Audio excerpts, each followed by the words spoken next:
Right big TV digital exclusive గా చూస్తున్నాం. ఇటు విజయ రెడ్డి కేసుకు సంబంధించి ఇటు కీలక ఆధారాలు లభించినట్టుగా కూడా తెలుస్తోంది. ఇటు విజయారెడ్డి ఎప్పుడైతే ఆత్మహత్యకు పాల్పడిందో తమ ఇద్దరు పిల్లల్ని తీసుకొని రైల్వే స్టేషన్ కి వెళ్ళి మరి తను ఆత్మహత్య చేసుకుందో అప్పటి నుంచి కూడా దీనిపై అనేక అనుమానాలు అయితే వ్యక్తమవుతున్నాయి. అసలు ఆమె ఎందుకు ఆత్మహత్య చేసుకుంది, ఇద్దరు పిల్లల్ని తీసుకొని వెళ్ళి మరి ఆత్మహత్యకు ప్రేరేపించింది అంటే అసలు ఏం జరిగింది అన్న కోణంలో కూడా ఇటు కుటుంబ సభ్యులు అలాగే పోలీసులు దర్యాప్తు చేస్తూ ఉన్నారు. ఇటు మరొక వైపు చూసుకుంటే ఈ కేసు అయితే ఇప్పటికీ ఒక కొలిక్కి వచ్చినట్లుగా కూడా చెప్తూ ఉన్నారు. విజయారెడ్డి ఫోన్ ల్యాప్టాప్ ఆధారంగానే అసలు నిజాలు బయటపడ్డట్లుగా కూడా సమాచారం అందుతోంది. ముందుగా ఎటువంటి ఇంట్లో ఎటువంటి ఆధారాలు లభించలేదు, అసలు ఆమె ఆత్మహత్య చేసుకునే అంత పిరికిది కాదు అంటూ కుటుంబ సభ్యులు చెప్పారు. అయితే దానికి ముందు ఎప్పుడైతే పిల్లల్ని తీసుకుని ఆత్మహత్యకు పాల్పడిందో అసలు ఏం జరిగింది, ఇంతటి దారుణానికి ఎందుకు ఒడిగట్టింది అనేది కూడా ఎవ్వరికి అంతు చిక్కని సమాధానంగా మారిందనే చెప్పుకోవాలి. అయితే ఆ తర్వాత ఈ కేసుకు సంబంధించి లోతుగా పోలీసులు దర్యాప్తు చేస్తున్న క్రమంలో ముందుగా డిప్రెషన్ వల్లే ఆమె ఇద్దరి పిల్లల్ని తీసుకొని వెళ్ళి ఆత్మహత్య చేసుకుంది అంటూ కూడా ఒక ప్రాథమికంగా పోలీసులు నిర్ధారణకు వచ్చారు. కానీ దాని కుటుంబ సభ్యులు పోలీసులు ఏదైతే చెప్పారో దాన్ని ధృవీకరించలేదు.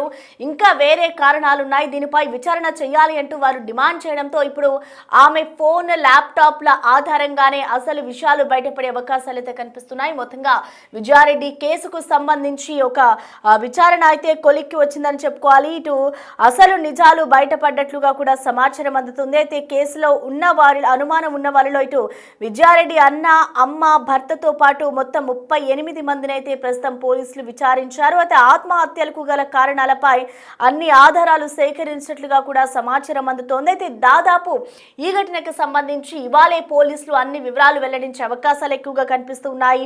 ప్రెస్ మీట్ పెట్టి మరి వివరాలు వెల్లడించే అవకాశం కనిపిస్తూ ఉంది. ఇటు విజయారెడ్డి ఆత్మహత్యకు సంబంధించి ముందుగా అనేక కోణాల్లో అయితే దర్యాప్తులు చేశారు.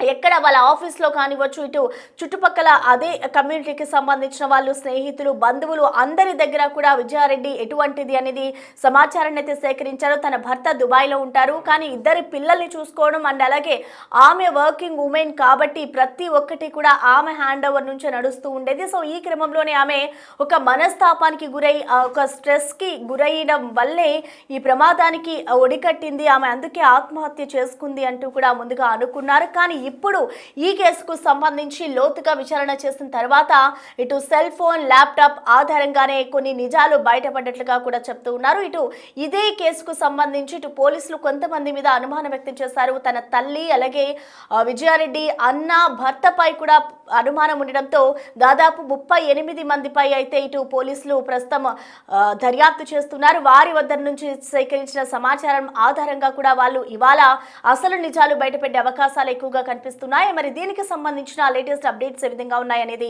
మా ప్రతినిధి సుజాత మనకి అందుబాటులో ఉన్నారే. సుజాత, మనం చూస్తున్నాం విజయారెడ్డి ఎప్పుడైతే ఆత్మహత్య చేసుకుందో అప్పటి నుంచి కూడా అసలు ఆమె ఎందుకు ఆత్మహత్య చేసుకుంది అనేది ఇప్పటి వరకు కూడా తెలియరాలేదు. మరి ఇవాళ ప్రెస్ మీట్ పెట్టే అవకాశాలు కనిపిస్తున్నాయి కాబట్టి అసలు ఎటువంటి నిజాలు బయటపడ్డాయి, ఏమైనా అప్డేట్స్ తెలిసాయా?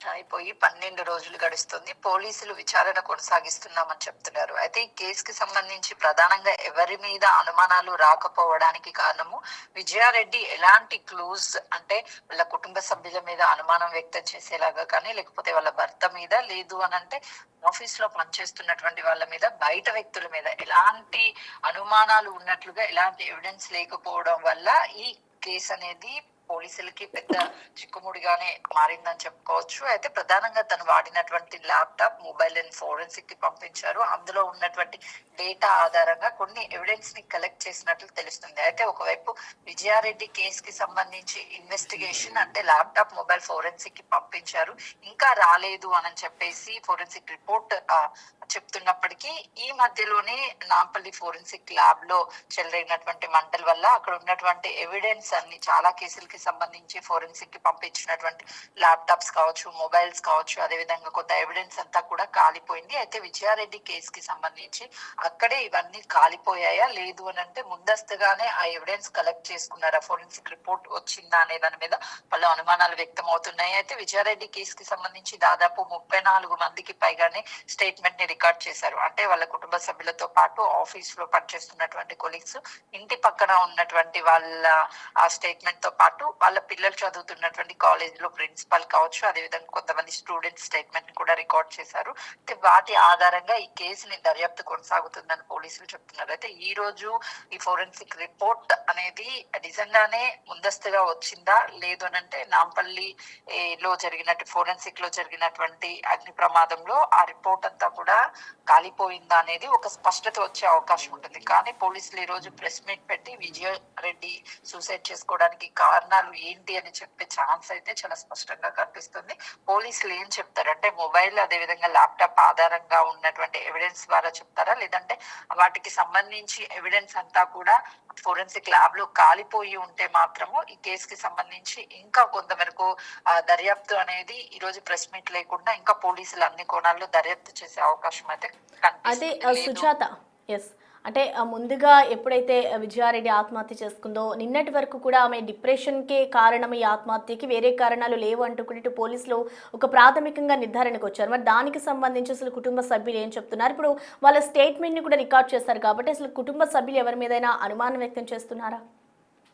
కుటుంబ సభ్యులకైతే ఎలాంటి అనుమానం ఎవరి మీద లేదు. ఫైనాన్షియల్ గా కూడా ఎలాంటి ఇబ్బందులు లేవు, ఇంట్లో గొడవలు లేవు, బయట ఎలాంటి గొడవలు లేవు అని చెప్పేసి చాలా స్పష్టంగా పదే పదే కుటుంబ సభ్యులు చెప్తున్నారు.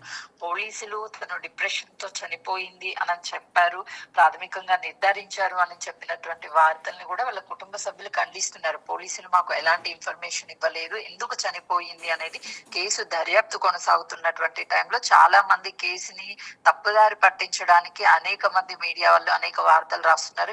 ఏ మీడియా కూడా తప్పుడు వార్తలు రావద్దు, ఎలా చనిపోయింది ఎవరు కారణం అనేది డిసైడ్ చేయాల్సింది పోలీసులు. పోలీసులు చెప్పేంత వరకు ఎవరు కూడా తప్పుడు వార్తలు రాయొద్దు అని కూడా వాళ్ళ కుటుంబ సభ్యులు చెప్తున్నారు. అయితే పోలీసులు కూడా ప్రాథమికంగా డిప్రెషన్ కి చనిపోయింది అని చెప్తున్నారు. అప్పటికీ కూడా అసలు డిప్రెషన్ ఎందుకు వచ్చింది, ఏ కారణం అంటే ఫైనాన్షియల్ గా ఏమైనా ప్రాబ్లమ్స్ ఉన్నాయా, భర్త దూరంగా ఉండడం వల్ల డిప్రెషన్ కి లోనైందా, లేదా ఇతర కారణాలతో డిప్రెషన్ కి లోనైందా, అది చెప్పాల్సిందంతా కూడా పోలీసులు. కాబట్టి ఈ రోజు ప్రెస్ మీట్ పెడితే మాత్రం ఖచ్చితంగా తను డిప్రెషన్ లోనే చనిపోయిందని చెప్తున్నటువంటి దానికి కూడా ఒక చెక్ పడే అవకాశం ఉంటుంది. దాంతో పాటు అసలు విజయారెడ్డి ఎందుకు చనిపోయింది అనే దాని మీద కూడా ఒక క్లారిటీ వచ్చే అవకాశం అయితే కనిపిస్తుంది. Right, thank you Sujatha.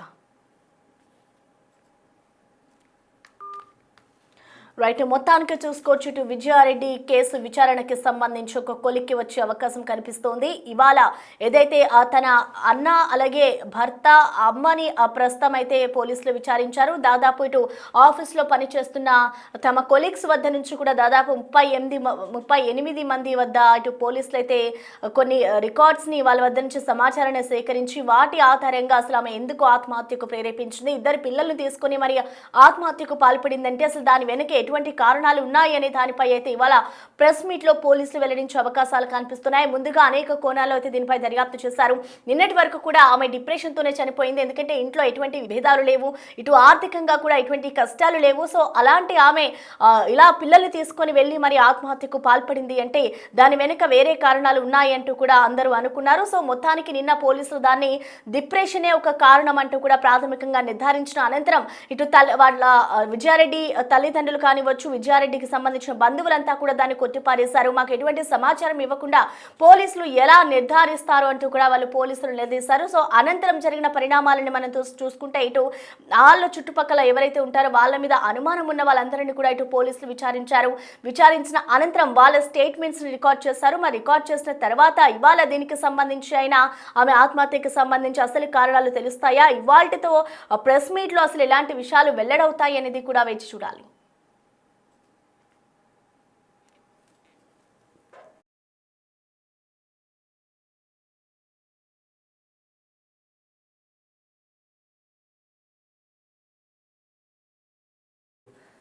ఇక విజయారెడ్డి ఆత్మహత్యకు సంబంధించి అసలు కారణాలు ఏంటి అనేది ఇంకా తెలియరాలేదు కాబట్టి అసలు తన కుటుంబ సభ్యులు ఏమంటున్నారు, మెయిన్ గా విజయారెడ్డి అన్న ఏమంటున్నారు అనేది మరింత సమాచారాన్ని మా ప్రతినిధి సుజాత అందిస్తారు.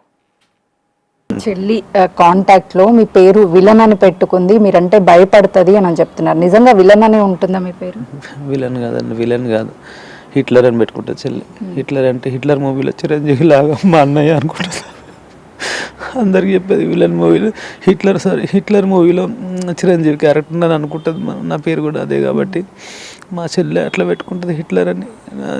మా అంత అట్లుంటాడు మా అన్నయ్య అని అంత ఆ సినిమాలో అనుకుని చెప్తుంది, మా చెల్లి పెట్టుకుంటుంది అట్లా.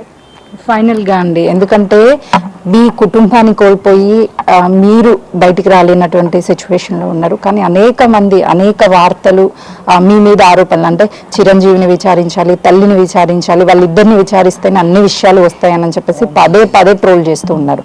బిగ్ టీవీ ద్వారా ఏం చెప్పాలనుకుంటున్నారు ఫైనల్లీ?